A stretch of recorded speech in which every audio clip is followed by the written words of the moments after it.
मी माझ्या ऊसाच्या शेतीसाठी ज्यावेळेस ऊसाला खत वापरण्याची वेळ येत असते त्यावेळेस मी क्रॉपटेक 9-24-24 ह्या खताचा डोस प्रामुख्याने माझ्या शेतीला मी त्या ठिकाणी देत असतो.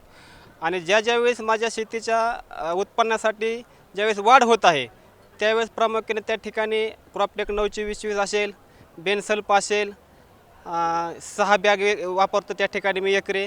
ज्यावेळेस मी पहिलं वेगळ्या कंपनीचे खत वापरत असताना मला त्या ठिकाणी अतिशय कम से कम 20 टनाचा त्या ठिकाणी मला रिवर्स उत्पादन भेटायचं. एक माझा स्वतःचा प्लॉट मनाने केला आणि एक महाजन खताचा मात्र आपण त्या ठिकाणी मी प्लॉट निर्माण केला.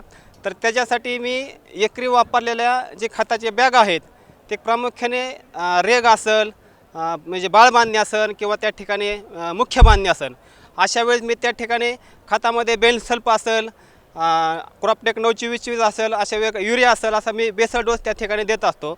आणि प्रामुख्याने त्या ठिकाणी मी पातळ कुट्टी देखील करत असतो. त्यामुळे मला कम से कम त्या ठिकाणी ऊसाचा फुटवा म्हणजे ज्या ठिकाणी आपण कोंबानं म्हटलं तर त्याची संख्या जास्तीत जास्त मला 12, 13, 10 अशा ठिकाणी दिसत असतो. ऊसाची पेऱ्याची जी लांबी आहे ते प्रामुख्याने त्या ठिकाणी जास्त आहे आणि जे पोत आहे ते त्या ठिकाणी भरघोस असं म्हणजे चांगल्या पद्धतीने चालतो.